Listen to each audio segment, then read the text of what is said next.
相信。去把我自己归于山里，不肯让自己靠得太近，把我满心的能够给你，爱你也需有很大的勇气。去把我自己归于山里，也许有天已经不自己，谁能够让自己苦了自己？发现你是我幸福的意义。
Shinya, masaya ako dahil meron akong kaibigang tulad mo.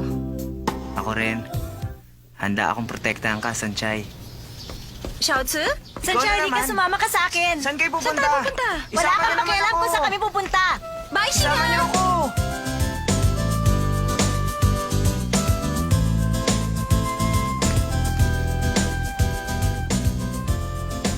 Xiaozi, magmimerienda lang ba tayong dalawa dito? Siyempre hindi. Napag-isip-isip ko na nasa atin yon kung gusto nating talagang lumigaya sa buhay. Anong ibig mo sabihin? Hayan, Blind date? tama, blind date. Maganda ba? Gumawa ako ng maraming kopya at dinikit ko sa mga schools. Naglagay din ako ng litrato natin sa internet. At alam mo ba, ang dami nag-sign up. Xiaozi, bakit mo ginawa yan? Alam mo ba na delikadong makipag-blind date? Isa pa, ayoko magka-boyfriend ngayon. Nabasa ko sa newspaper, marami daw napapahamak dyan. Wala kang dapat ikatakot. Umaga naman ngayon at maraming tao sa lugar na to. At itong cellphone na ito para lang sa blind date. Pagkatapos hindi ko na ito gagamitin. At alam mo ba, puro college students ang kumontak sa akin. Ayoko talaga. Diyan ka lang. Delikado tong ginagawa natin. Mag-shopping na lang tayo. May tumarating, upo ka lang.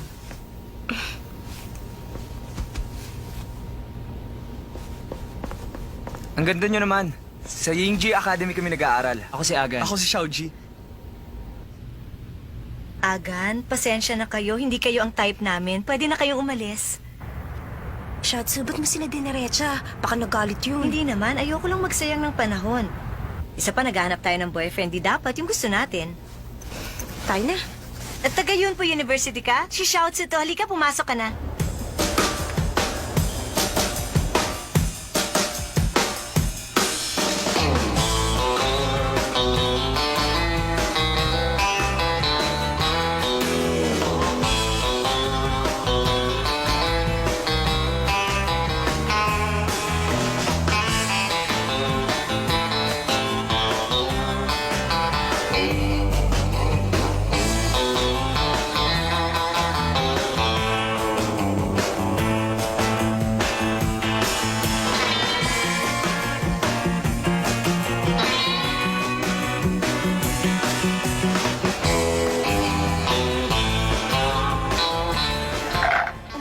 tayo. Marami na yung nakausap natin. Tama na.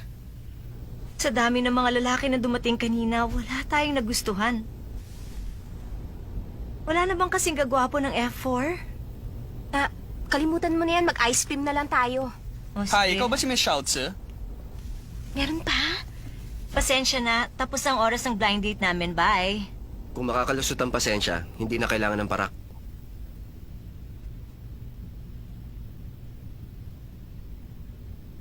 May dumi ba sa mukha ko? Wala naman. Naaalala ko lang si Tawing, sir. Wala yun. Sige lang, ituloy mong sinasabi mo. Okay, hindi na bale. Ang tao na may sense, hindi pinagpipilitan sa iba ang gusto niya. Dahil hindi yun maganda. Napapansin ko lang, mukhang interesado kayo kay Xingyon. Ano? Tama bang sinabi ko? Xingyon, samantalahin mo na to. Hindi ko hinihingi ang opinion mo. Para siyang si Ase kung magsalita. Ikaw si Xingyon? Bago ang lahat, magpapakilala muna ako. Ako pala si Xiao Nan. Nice meeting you. Ako si Xiao Tzu. Sanjay, Ano yun? magkamukha lang sila, pero hindi si Ase yan. Seryoso ka lang dyan. Alam ko. May iniisip lang ako. Alam mo, masamang paninigarilyo. Sandali, ano bang problema? Nasa tamang edad na kami. Pasensya na. Nalimutan ko nasa tamang edad na kayo. Hetong sigarilyo. Teka, huwag kang bastos! Wala yata sa sarili niya ang kasama mo. Siguro naman ngayon gising na ang utak niya. Xingyon, bakit mo naman binastos yung babae? Hindi ako ang bastos. Siya ang hindi marunong magbigay galang. Napakabastos ng lalaking yan. Umalis na tayo.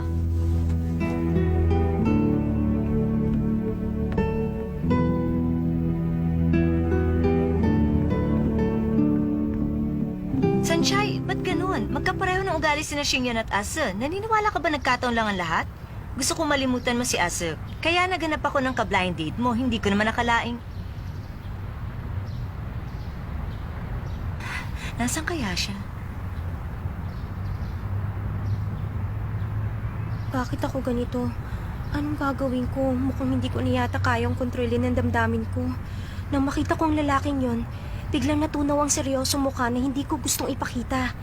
Nakaramdam ako ng lungkot at parang namanhid ang buong katawan ko. Bitiwan mo ako! Ikaw yung lalaki kanina. Meron ako itatanong.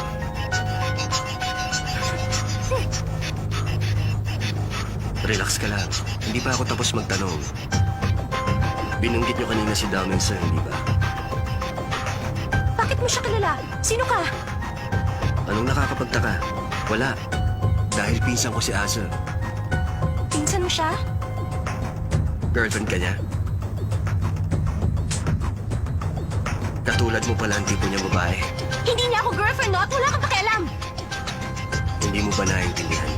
Ngayon lang tayo nagkakilala. Sa iskinitang ito, walang makakasaksi. Kahit pa sakaling kita ngayon, walang makakapagturo sa akin. Anong gagawin mo?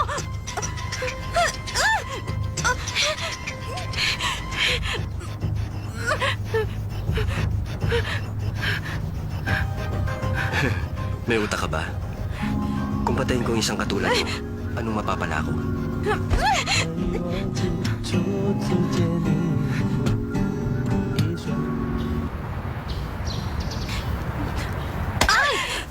Naku, sorry. Hindi na bale.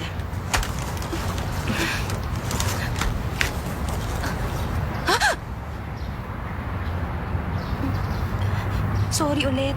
Wala yon. Ba't nandito ka? Ba't ka kinakabahan? Nakakatakot kasi yung nangyari sa akin kanina. Kaya... wala. Sige. Sanjay, magkape tayo. Ha? 10 minutes lang. Gusto mo sa car house? Hindi na natin kailangan pumunta doon. Marami namang restaurant dito, ah.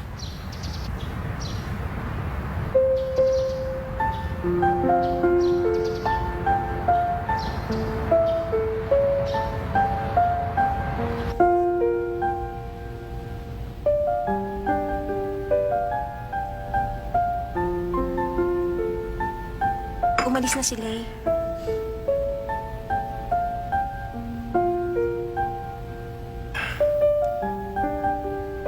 Matabang?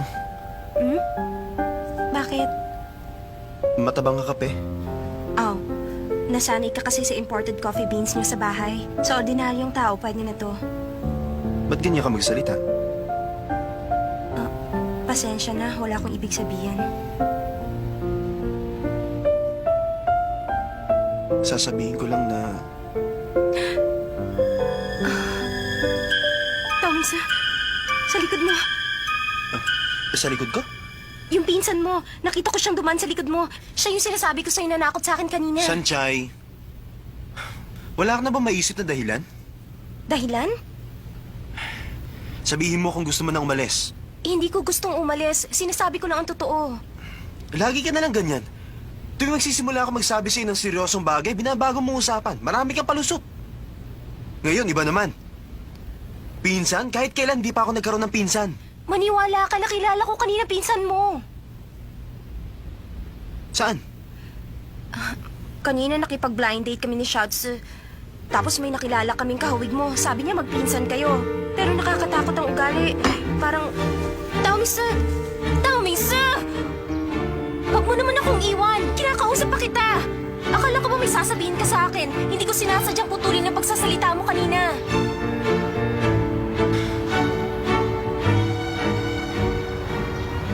Ibang klase ka rin. Nakipag-blind date ka na agad?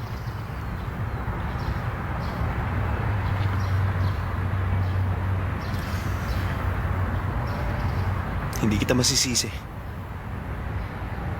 Siguro mas enjoy ka makipag-blind date kaysa sumama sa akin.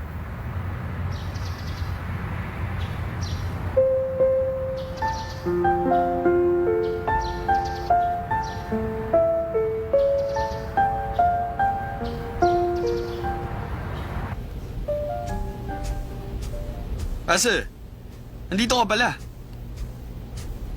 Kumusta? Nakausap mo na ba si Sanchay? Ayoko na. Oo nga pala. Kapag naging maayos ang mga pag-uusap nyo, baka hindi na ikaw si Ase. At hindi na siya si Sanchay. Eh, maging pipi ka naman paminsan-minsan. Nagbibiro lang, huwag ka na magalit. Ganun ba talaga mga babae? Pag may sasabihin ka, iibahin na lang ang usapan. Nakilala raw niya ang pinsan ko. Pinsan mo? May pinsan ka ba? Sabay tayong lumaki. Meron ka ba nakikilalang pinsan ko? Wala naman. Ase, naalala mo yung taong binanggit ni Cheche? Wala akong naalala. Tama, nabanggit niya yon. Sinabi niya sa iyo ang tungkol sa taong yon.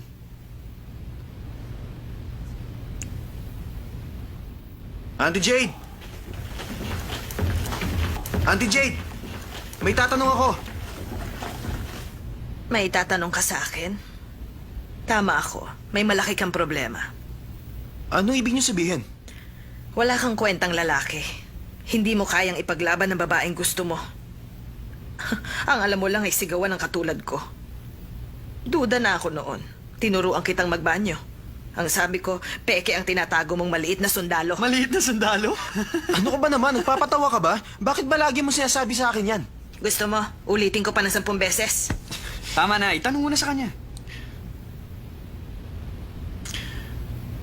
May nagsabi na may pinsan daw ako. Yang master, paano mo nalaman ang tungkol dyan? Kung gano'n, may pinsan nga ako. Meron nga. Nag-iisang anak ng kapatid ng mama mo. Nakapunta na siya dito dati. Ba't di ko alam na may pinsan ako? Ang totoo, nakakaawa ang batang yon. High school siya nang magdiborsyo ang mga magulang niya. Pareho silang nag-asawa ulit ng iba. At walang may gustong kupkupin ng bata. Nagbibigay sila ng pera. Ang alam ko, mag-isa lang siyang nabubuhay. Ang ibig niyong sabihin mula high school, mag-isa na lang siyang nabuhay? Ganun nga. At tanda ko, hindi nagkakalayo ang mga edad ninyo. Pero iba ang kapaligiran na kinalakhan niya. Hindi ko alam kung ano na ang kalagayan niya.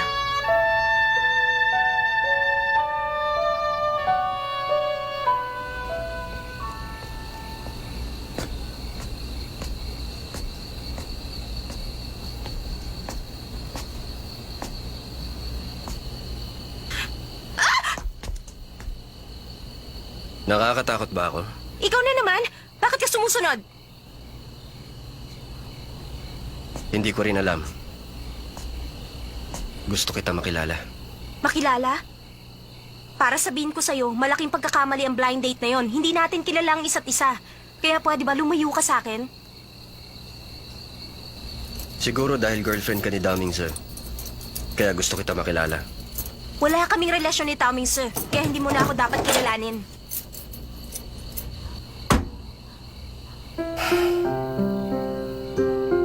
Alam kong hindi tama ang ginawa ko kanina. Nasaktan ako dahil akala ko kinukumpara mo kay Asa. Naiinis ako sa'yo. Kaya binuhusan kita ng tubig kanina. Sorry. Sana huwag ka na magalit. Kinalimutan ko na yon.